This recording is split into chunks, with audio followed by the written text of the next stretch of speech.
Europe के बाद अब उत्तरी अमेरिका में गूंजी भारत की धमक। कनाडा के दुर्लभ खजानों की चाबी अब होगी नई दिल्ली की जेब में। भारत का रातों रात धमाका। कनाडा और भारत के रिश्तों में आई कड़वाहट के बीच मोदी सरकार का मास्टर स्ट्रोक। दुश्मन के घर में घुसकर भारत ने की सबसे बड़ी डील की तैयारी। चीन की मोनोपोली होगी चकनाचूर। इलेक्ट्रिक गाड़ियों और फाइटर जेट्स की जान कहे जाने वाले क्रिटिकल मिनरल्स पर अब भारत का भी होगा राज। रूस, फ्रांस और इजराइल के बाद अब कनाडा करेगा भारत को मालामाल। जो काम अमेरिका वेनेजुएला में न कर पाया वो भारत ने कनाडा में कर दिखाया। खालिस्तान के शोर के बीच दबी रह गई ये असली खबर। भारत के अफसरों ने चुपचाप साधी कनाडा के खदान मालिकों से सीधी बात। कनाडा। पिछले कुछ समय से ये नाम सुनते ही दिमाग में सिर्फ विवाद, कूटनीतिक झगड़े और खालिस्तानी शोर ही आता है। लेकिन रुकिए, क्या आपको लगता है कि भारत जैसा चाणक्य देश सिर्फ बयानों की लड़ाई लड़ रहा है? बिल्कुल नहीं। जिस वक्त दुनिया की मीडिया भारत और कनाडा के बिगड़े रिश्तों की हेडलाइन छाप रही थी, ठीक उसी वक्त पर्दे के पीछे भारत के रणनीतिकार एक ऐसी बाजी बिछाए बैठे थे जिसकी भनक शायद खुद जस्टिन ट्रूडो को भी देर से लगी। ये कहानी सिर्फ रिश्तों की नहीं, बल्कि भविष्य की उस सुनहरी चाबी की है जिसके बिना न तो कल की गाड़ियां चलेंगी, न मोबाइल काम करेंगे और न ही देश के फाइटर जेट उड़ पाएंगे। भारत ने चुपचाप बिना किसी शोर शराबे के एक ऐसा मिशन तैयार कर लिया है जो सीधे कनाडा की जमीन के नीचे दबे अरबों खरबों डॉलर के उस खजाने तक पहुंचता है जिसके लिए आज अमेरिका और चीन भी कतार में खड़े हैं। जी हाँ, हम बात कर रहे हैं उन दुर्लभ पत्थरों की जो आने वाले वक्त में तेल से भी ज्यादा महंगे होने वाले हैं। आखिर क्या है वो चीज जो भारत कनाडा से निकालने जा रहा है? क्यों भारत के सरकारी अफसर गुपचुप तरीके से कनाडा के माइनर्स से मिल रहे हैं? क्या ये चीन को उसी के खेल में हराने की सबसे बड़ी चाल है? और क्या रिश्तों की तल्खी के बावजूद व्यापार का ये रास्ता भारत को सुपर पावर बनाने वाला है? इन सारे तीखे सवालों के जवाब हम आपको इस वीडियो में आगे देने वाले हैं, तो बने रहिएगा वीडियो पर। और इस मास्टर स्ट्रोक पर आपके जो भी विचार हों कमेंट में लिखकर जरूर बताइएगा। अब चलिए इस पूरे मामले की परतें खोलते हैं और समझते हैं कि आखिर भारत ने कनाडा में ऐसा क्या कर डाला है जिससे चीन के पेट में दर्द होना तय है। खबर बिल्कुल पक्की और ताजा है। भारत सरकार का खान मंत्रालय एक उच्च स्तरीय प्रतिनिधिमंडल यानी एक हाई लेवल डेलीगेशन कनाडा भेजने की तैयारी कर रहा है। सुनने में ये एक सामान्य सरकारी द्वारा लग सकता है, लेकिन इसके मायने बहुत गहरे हैं। ये टीम वहां घूमने नहीं जा रही, बल्कि कनाडा के ओटावा में होने वाले दुनिया के सबसे बड़े माइनिंग इवेंट्स में से एक PDAC projectors and developers association of Canada में हिस्सा लेने जा रही है। लेकिन असली खेल इस इवेंट के बाहर होने वाला है। भारत की नजर कनाडा के उन क्रिटिकल मिनरल्स पर है जो आज की तारीख में सोने चांदी से भी ज्यादा कीमती हैं। हम बात कर रहे हैं लिथियम, कोबाल्ट, निकेल और कॉपर की। ये वो तत्व हैं जिन्हें फ्यूचर ऑयल कहा जा रहा है। जैसे 20वीं सदी में जिसके पास तेल था वो राजा था, वैसे ही 21वीं सदी में जिसके पास ये मिनरल्स होंगे दुनिया उसकी मुट्ठी में होगी। कनाडा इन खनिजों का गढ़ है, एक ऐसा खजाना जो अभी तक पूरी तरह से इस्तेमाल ही नहीं हुआ, और भारत ने सही समय पर सही जगह चोट की है। याद कीजिए, अभी कुछ ही महीने पहले तक भारत और कनाडा के रिश्ते कितने खराब चल रहे थे। वीजा बंद हो गए थे, राजनयिक निकाले जा रहे थे।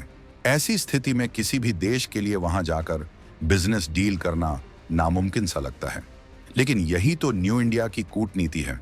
एक तरफ हम अपनी संप्रभुता और सुरक्षा पर कोई समझौता नहीं करते, ट्रूडो सरकार को उनकी गलतियों पर आईना दिखाते हैं, लेकिन दूसरी तरफ अपने राष्ट्रीय हितों के लिए हम उसी देश के व्यापारिक दरवाजों को भी खटखटाने से नहीं हिचकिचाते। ये कदम बताता है कि भारत अब जज्बातों में नहीं बल्कि ठोस रणनीति में विश्वास रखता है।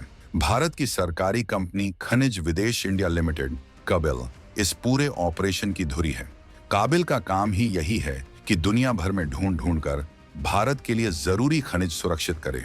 और अब काबिल की नजरें कनाडा के उन खदान मालिकों पर टिकी हैं जिनके पास इन दुर्लभ खनिजों के भंडार हैं। जरा सोचिए, जो अमेरिका वेनेजुएला में अपनी तेल डिप्लोमेसी में कई बार फेल हुआ, जो चीन अफ्रीका में पैसा फेंक कर खदानें खरीद रहा है, उसी रेस में भारत ने कनाडा जैसे विकसित देश में अपनी जगह बनाने की ठान ली है। ये कोई छोटी मोटी डील नहीं होगी। अगर भारत कनाडा की कंपनियों के साथ लिथियम और कोबाल्ट की सप्लाई चेन सेट करने में कामयाब हो जाता है तो ये हमारी ऑटोमोबाइल इंडस्ट्री और डिफेंस सेक्टर के लिए गेम चेंजर साबित होगा। आज हम अपनी इलेक्ट्रिक गाड़ियों की बैटरी के लिए, अपने सोलर पैनल्स के लिए और अपने मिसाइल सिस्टम्स के लिए काफी हद तक चीन पर निर्भर हैं। चीन कभी भी सप्लाई रोककर हमें ब्लैकमेल कर सकता है, लेकिन कनाडा से ये डील पक्की होते ही चीन की ये दादागिरी हमेशा के लिए खत्म हो जाएगी। भारत ने साफ कर दिया है कि राजनीति अपनी जगह है और धंधा अपनी जगह, और जब धंधा देश की सुरक्षा से जुड़ा हो तो भारत किसी भी हद तक जाकर उसे हासिल करेगा। अब सवाल ये उठता है कि भारत को अचानक कनाडा की इतनी याद क्यों आई? क्या हमारे पास कोई और रास्ता नहीं था? इसका जवाब छिपा है चीन की चालबाजियों में।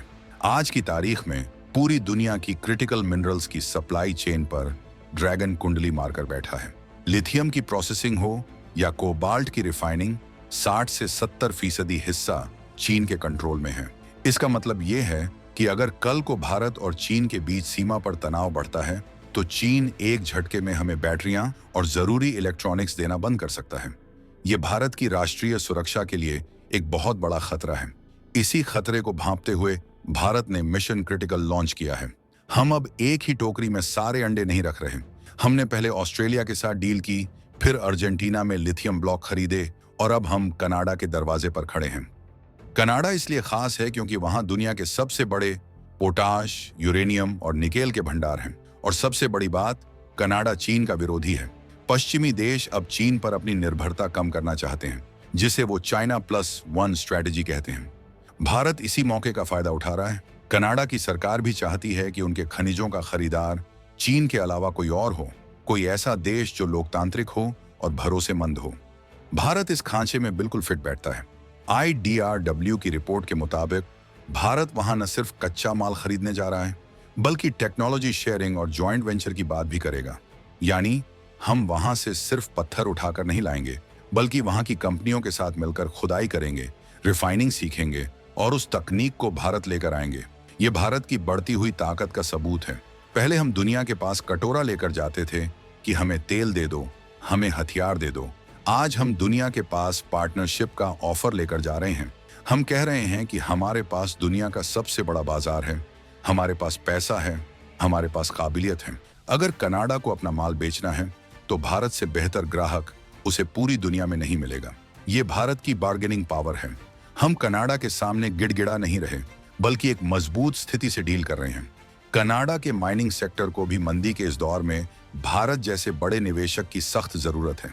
इसलिए चाहे ट्रूडो कुछ भी बोलें, वहां के व्यापारी और वहां की इकोनॉमी भारत का स्वागत करने के लिए मजबूर है। ये भारत की कूटनीतिक जीत है कि हमने राजनीतिक कड़वाहट को आर्थिक हितों के आड़े नहीं आने दिया। हमने दिखा दिया कि 2025 का भारत अपने दुश्मन को भी अपने फायदे के लिए इस्तेमाल करना जानता है। इस पूरी कवायद का असली मकसद है आत्मनिर्भर भारत। प्रधानमंत्री मोदी जिस आत्मनिर्भरता की बात करते हैं, वो बिना इन क्रिटिकल मिनरल्स के संभव ही नहीं है। आप मेक इन इंडिया के तहत कितनी भी इलेक्ट्रिक गाड़ियां बना लें, कितने भी फाइटर जेट्स डिजाइन कर लें, लेकिन अगर उनके अंदर लगने वाली चिप और बैटरी का कच्चा माल आपके पास नहीं है, तो आप हमेशा दूसरों के गुलाम रहेंगे।